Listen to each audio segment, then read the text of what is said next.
hanyuma ikindi nacyo nagomba gusaba nagomba gucerekeza na cyane cyane ku batubwiye ibijyanye n'umutekano. Narabonye ko burya no muri uyu mwanya abantu bihaye ibyo gusengera mu mitumba ku misozi nabyo birafise icyo byonona na cyane cyane ku kibano, ugasanga umukenyezi cyangwa umugabo yabaye umuvugishwa ngo umugore ufise suri wawe. Ibyo ni ibintu usanga bitandukanya abantu guhungabana bariho kubisha bakabwira barariye. Nagomba rero icyo nacyo mukitwabire ko kirashobora guhungabanya abantu, basanga abantu bari mu matati aya n'ariya. Murakoze cyane, bari bahezaniye barafasha abantu hajya bya gatanu hepfo abajya gusiza komisaratibu twasanzemo abapenzi, abaporo, abapentegoti,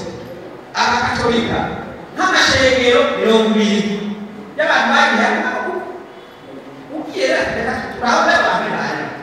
ugasanga abantu mu ishengero bari hano bazaga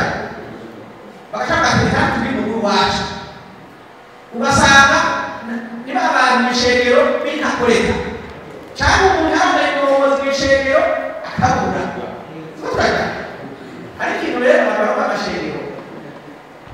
kibwirizwa kuhaba. Iyo mufise abantu mu ishengero abantu bakanagirana mukabafatira ingingo mukemeza ko batakiri abanyeshengero turaga. Iyo mubonye ko hakagara abo bantu bagomba guteza kubyo kubera ko abaje ishengero ryabo, menyesha intwaro ibizokorwa na naka biruka kakiriwe atanga kakiki ishe mwabizi buryo raporo nziza ko muntu cyakugera mu mugumuzi akaba tukaka bageze gusa nako sukuri ibyo bimurika akikaka yego mbaye ibyo kwera kukugisha no kugishwa ibyo nta birebera kuba ariko nenda ko ukikwe mwibye umuntu akamubaye umuntu akamujana mu nyumba y'ise kandi reka neza kuna make nika gufata umusoro hajya kwishyura n'ikishe bezo nsanga abagore batandatu n'abagabo batandatu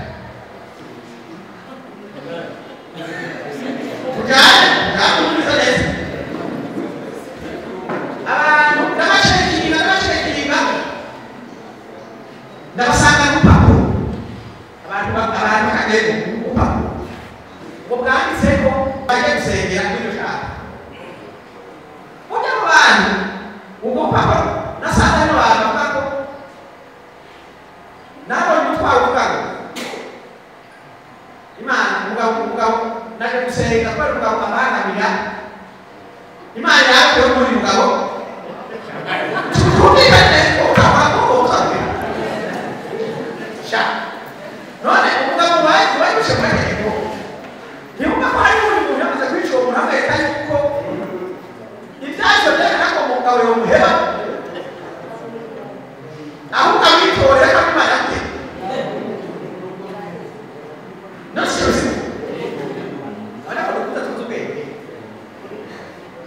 naho reka abantu bavuye mu ijuru bagakoroka bavuye mu ijuru cyarangire rero bayira nta muntu w'umugabo ashobora gutora umugore w'umuntu we bahererana nk'uko abantu bose bishoboka basenge kandi bikora cyane mu gushiriza ibyo bintu rero birabe neza ahubwo nimuze muragufasha kuko biriko urubuga biriko birimurogoza ntabwo ari ngombwa kubisera bikoze neza muri kabukazi ariko batangiye kugira ngo bihagarare murazi ko kandi urubuga amasasu siko byagenze mbere warashaka kubasanguza n'abantu barahanwe byose basubira kugera barabashe hama barakugaburira siko byagenze.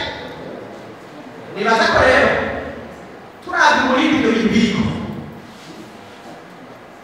abwiza kugira ibiko jewe mu bamatera y'amasengesho ndimo ubuge kuraba ibikorerwayo ukuri ikibazo ni ikibazo umuntu wese urwaye abantu acana abantu ngo Yesu biri kuti none mayikoresha basaba abantu ko basoma bagesiporo niba guseka basukuza niyo rero ico turakibona ngabo kuraba abantu mwemeza kutarangwaye muzo barafata abantu bakuyemo ndakibishe kuko bishobora ko boye kweza ko shengero barakubihana nose ko bese ko